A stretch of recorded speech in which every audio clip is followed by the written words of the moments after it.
नमस्कार। चलिए आज उस विज्ञान को समझते हैं जो हमारे पैरों के नीचे की जमीन को, इस दुनिया को आकार देता है। कभी सोचा है कि ये जो ऊंचे ऊंचे पहाड़ हैं ये आसमान को क्यों छूते हैं? या फिर ये गहरी गहरी घाटियां ये आखिर बनती कैसे हैं? चलिए आज इसी सवाल की तह तक चलते हैं। तो इन सारे सवालों का जवाब एक ऐसे सब्जेक्ट से शुरू होता है जिसे हम सब ने स्कूल में पढ़ा है, भूगोल।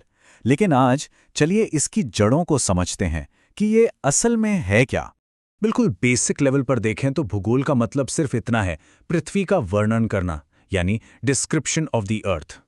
और इसी एक बेसिक आइडिया से हमारी दुनिया को समझने के लिए ये सब्जेक्ट दो अलग अलग रास्तों में बढ़ जाता है। तो देखिए, एक तरफ है फिजिकल ज्योग्राफी यानी भौतिक भूगोल, जो पहाड़ों, नदियों, मौसम जैसी कुदरती चीजों के बारे में है। और दूसरी तरफ है ह्यूमन ज्योग्राफी यानी मानव भूगोल, जो शहरों, हमारी संस्कृतियों और हम इंसानों की एक्टिविटीज पर फोकस करता है।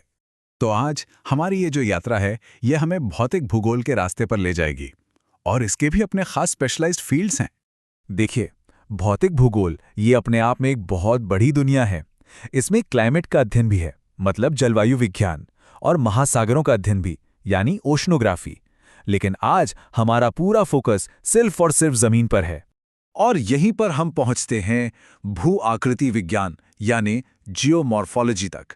इसका मतलब अगर शब्दों को तोड़कर देखें तो बहुत सीधा है, धरती के अलग अलग रूपों की स्टडी। अच्छा, इस फील्ड को एक फॉर्मल पहचान मिली 19वीं सदी के आखिर में, और इसका बहुत बड़ा क्रेडिट जाता है एक अमेरिकी ज्योग्राफर विलियम मॉरिस डेविस को।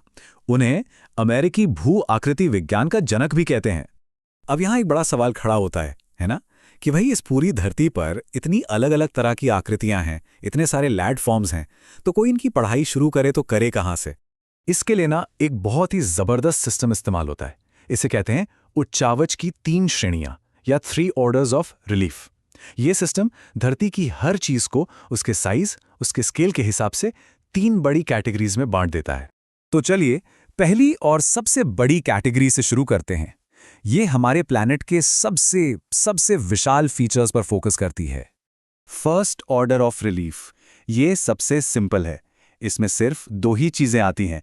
एक तो हमारे विशाल महाद्वीप, मतलब जमीन के वो बड़े बड़े हिस्से, और दूसरा गहरे महासागरीय बेसिन, यानी वो विशाल गड्ढे जिनमें हमारे सारे समंदर समाये हुए हैं। और ये जानना भी कितना दिलचस्प है ना, कि हमारी धरती की सतह पर असल में पानी का राज है। लगभग 71% हिस्सा पानी से ढका है और सिर्फ 29% जमीन है। ठीक है, अब थोड़ा जूम इन करते हैं। अब हम उन आकृतियों को देखेंगे जो इन बड़े बड़े महाद्वीपों और महासागरों के बेसिन के ऊपर बनी हैं। ये हैं वो बड़े बड़े लैंडफॉर्म्स जिनसे हम सब वाकिफ हैं, जैसे पर्वत श्रृंखलाएं, बड़े बड़े मैदान, पठार। ये सब धरती के अंदर की ताकतों, मतलब टेक्टोनिक फोर्सेस से बनते हैं। जैसे हमारा हिमालय है, वो भी इसी सेकंड ऑर्डर ऑफ रिलीफ का एक बेहतरीन उदाहरण है। और आखिर में हम पहुंचते हैं सबसे लोकल स्केल पर, मतलब सबसे छोटी और सबसे डिटेल्ड भू आकृतियों पर। अब यहां पर धरती के बाहर की ताकतें काम करती हैं, जैसे नदी का बहता पानी, तेज हवा, ग्लेशियर की बर्फ।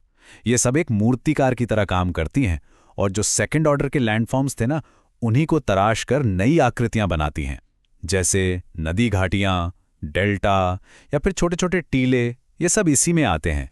तो मतलब महाद्वीपों से लेकर छोटी छोटी घाटियों तक भू आकृति विज्ञान हमें एक फ्रेमवर्क देता है, एक तरीका देता है जिससे हम अपने प्लैनेट की सतह के इतिहास को पढ़ सकते हैं। ये एक ऐसी कहानी है जो पत्थरों, मिट्टी और पानी में लिखी हुई है। तो ये सब हमें एक जरूरी बात याद दिलाता है, हर लैंडस्केप की, हर जमीन के टुकड़े की अपनी एक कहानी होती है। तो अगली बार जब बाहर निकलें तो जरा सोचिएगा कि हमारे आसपास का ये जो परिदृश्य है, ये कौन सी कहानी सुना रहा है।